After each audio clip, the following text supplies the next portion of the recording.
Hello, friend.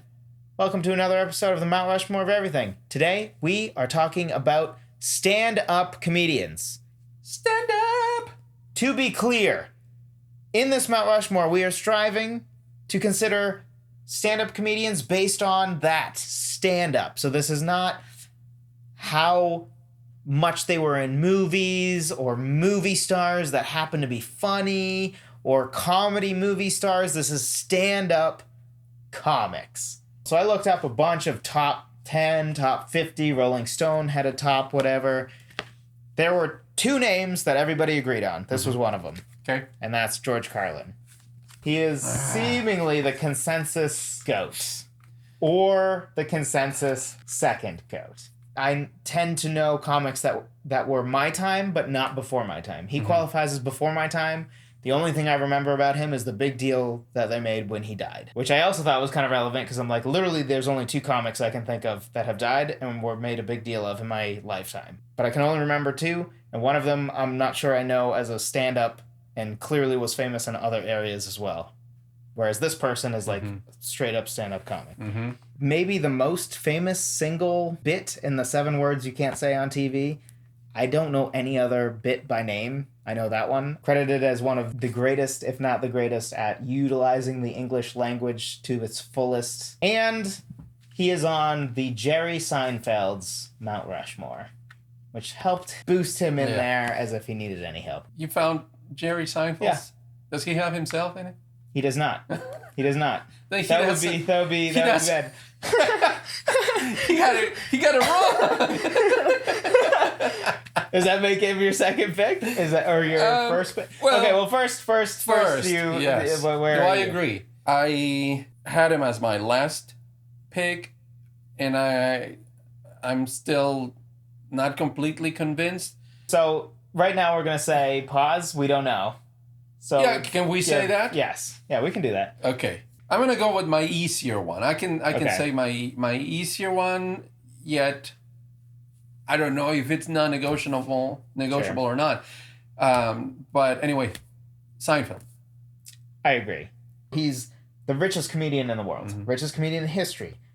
And then it's something I come back to. There's a couple people I talk to that aren't into comics or whatever. If they can name one name, like my wife could only name one name. She said Seinfeld and that one comic that you like. I thought Jerry, like, there's a lot of comics that have, again, a short heyday, right? They had, like, the 80s was their time. Seinfeld not only had the biggest sitcom in history that he's helped write, which is not relevant. It's not points towards this. It's not points towards this explicitly. But what I thought was important is there's a lot of comics that got shows and then they either became more actors than they were stand-up, or you think of them more as a comedic actor than you do a stand-up. Well, everybody knows him as a stand-up comedian. And he had it in his show. Every week, people watched his stand-up in the show. And after he was done with the show, he went back. Yeah, and he still does it. And he still does it. And he's that's still passionate what he about loves to do. Yes. And he's still great. And he's to the point that, like, people go to great lengths for, like, the Jerry Seinfeld. He's the king now, right? Like currently, I think the current he's king. Currently the king. What probably George Carlin was in his time. Yes, he has become that. Clearly, the king and GOAT. I think of now. This is a term that there's some debate on where the lines are, but he's largely considered a clean comic, and he's the clear GOAT of that, right? Like all the other ones, if you look at top 10, top 20, like I don't think there's a single one there that's clean. Jerry Seinfeld showed the world that you can stay pretty clean and still be really funny. Seinfeld. You should go again. All right, well, I'm going to throw this one in there. Okay. Bill Cosby. I've heard several comics referring to his act as their inspiration. Sure. And the influence that his act had. I think Seinfeld lists him as a reference. Seinfeld is one, for sure. Also, for the record, Seinfeld put him on the Mount Rushmore. Okay. So Seinfeld agrees with you. There you go. He had a funny discussion about the topic right after everything came out with Bill Cosby. Can you separate the act from the man? Yeah. Which is interesting. And for the record, in case it's not clear, we are separating.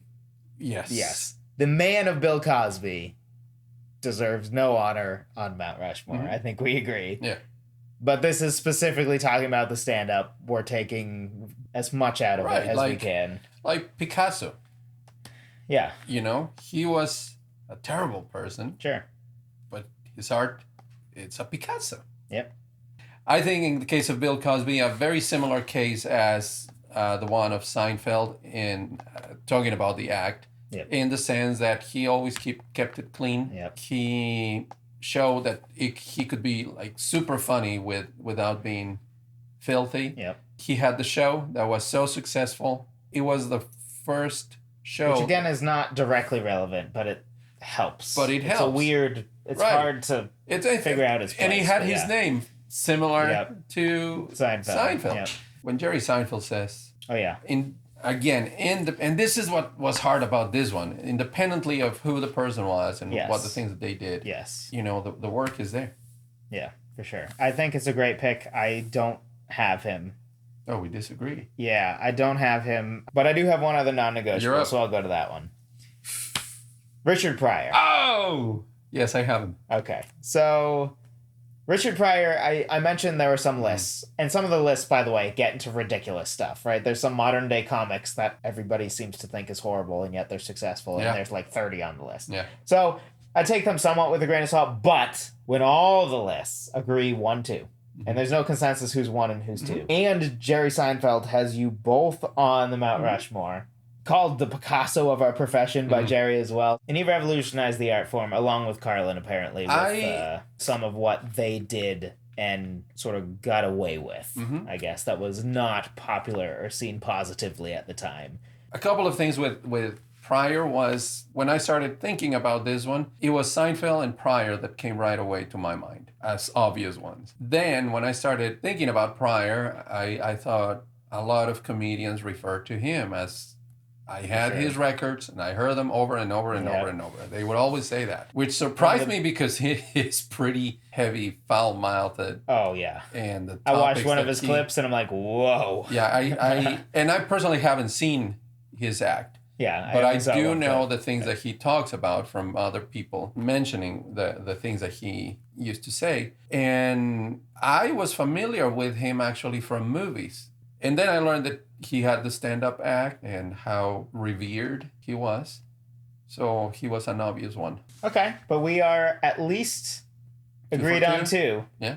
So our record stands. You need to give your third and or confirm or deny Carlin for your third and fourth. I'm going to go with Carlin. According to my measuring, it's a good pick. The other one that I was considering is Lenny Bruce. And the reason why I was considering him over Carlin is that... He's the precursor. Yes. Yeah. You could also argue he's the precursor to everybody else. Besides the fact that he was so influential in many comics, and he pretty much changed the way that stand-up worked at his time. All the troubles that he had with the law for his material and for his act. Yeah. But then it resulted in, I think it was a reform on the freedom of speech. Yeah, which is important. And it's very important. That's why I was also like, there is that. Yeah. But does that have to do with the act?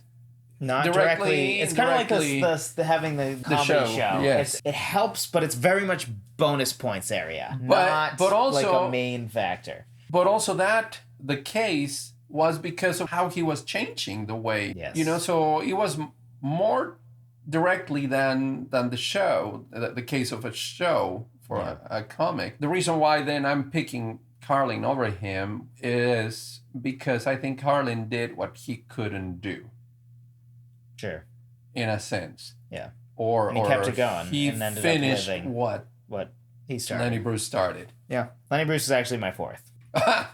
I agree with everything you said. I will add to it that the 2 main lists I saw, which were Rolling Stone and Comedy Central, and then most of the other lists I saw as well that were one-offs or whatever, he seemed to be the consensus number 3. Combined with the fact that both Richard Pryor and George Carlin, my 2 non-negotiables, cited him as the main influence.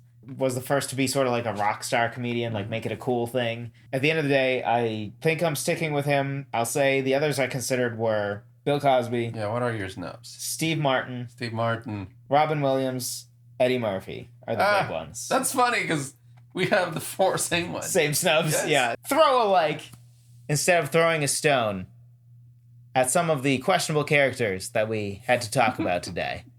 Drop a like to support us for powering through a difficult thing to talk about and to balance. If you enjoyed this video, be sure to subscribe, click the little notification bell because we have new Mount Rushmores of everything videos every single Thursday. We cover all kinds of subjects. Until next time, be sure to let us know in the comments who you think deserves to be on the Mount Rushmore. Also, let us know in the comments who your favorite stand-up comic is. Mine is probably Brian Regan, maybe Jim Gaffigan, depends. My favorite actual show is definitely I Walked on the Moon, Brian Regan, favorite by a mile.